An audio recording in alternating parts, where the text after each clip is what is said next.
Namaste, Mr. Shinde. Wonderful. Namaste, sir. Hello. Hello, Meeting hello. you after a long time. Of course, as soon as we meet, so many things crop up in mind to ask about general, mental health problems. Now, I'd like to ask you about types of stress. Okay. And term stress in general mean, from the mental health perspective, what does it mean, the term stress? See, everybody is generally aware about the meaning of the term stress.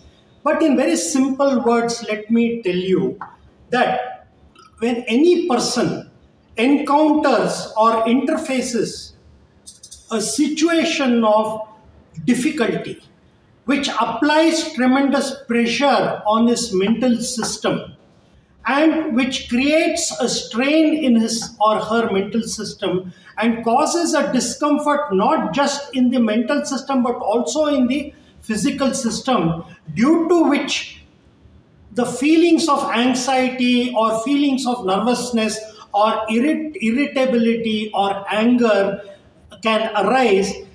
This is what it means by stress in very simple and general words. Of course, that's a very good explanation. And what are the different types of stress in general? Generally speaking, there are three types of stresses. Yes. One is the acute stress, the other one is episodic stress, and the third one is chronic stress. Okay. And can you please explain acute stress first?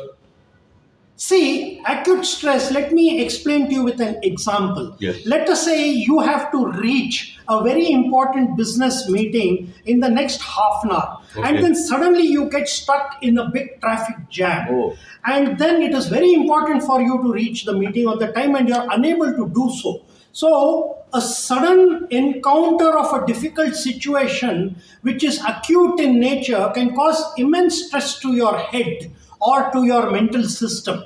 Or let us say that there is an accident of a person in your family, Okay. and then when you suddenly hear the news, you are overwhelmed. You just don't know what to do, and then it affects you so much. So this is what you call as acute stress in simple words. That's wonderful. I've experienced this many times. Okay. As you said.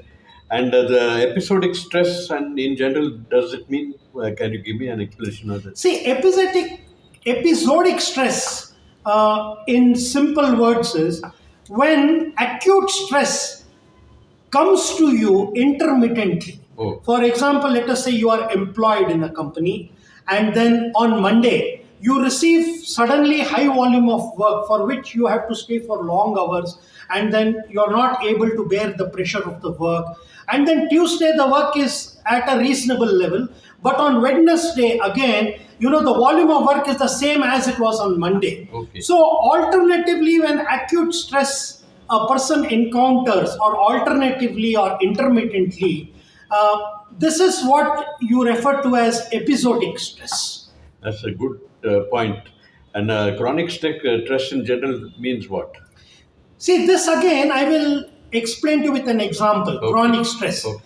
Let us say a person is got into tremendous financial liabilities. On one side, there is tremendous expenditure. On the other side, you have to pay your car loan, your home loan, and then you might have miscellaneous expenditure, and you have no savings at the end of the day, and you are juggling with money, and it is more or less an hand-to-mouth existence, and you are consistently under the stress of financial problems on a regular basis for a long period. This is an example of chronic stress. One more example of chronic stress I'll give you. Let us say there is a marital discord in a married couple. There are conflicts every day between the husband and the wife for whatsoever reasons. And let us say these marital conflicts go on for a very long time. So when there are conflicts every day, there is a displeasure in the marriage, and there are fights between the husband and the wife, and that is causing a lot of stress very consistently. This also can be referred to as a good example of chronic stress. Yes. Now, one point which is really, I don't know, it's relevant. Can there be a positive stress which is good in nature? Yes, there is stress which can be referred to as positive stress, which is also known as eustress in accordance to the literature of psychology. I'll give you an example to understand. Let us say a batsman is playing a very important cricket match and he's got that winning attitude. And let us say in 4 balls he has to score 8 runs. He is under that pressure and stress to score, what did I say? 8 runs in four Yes, balls. yes. But there is that winning attitude and there is that enjoyment of the game also. So it is not negatively causing some kind of discomfort. It is actually enhancing his spirit, making him feel, yeah, good, energetic, with that winning attitude to score the required runs. So this is a good example of what you can say is a positive stress. Now, positive stress is something. I'll give you another example. See, I've seen some artists, painters, Yes. let us say they've been painting from morning to evening and they're very passionate about drawing and painting.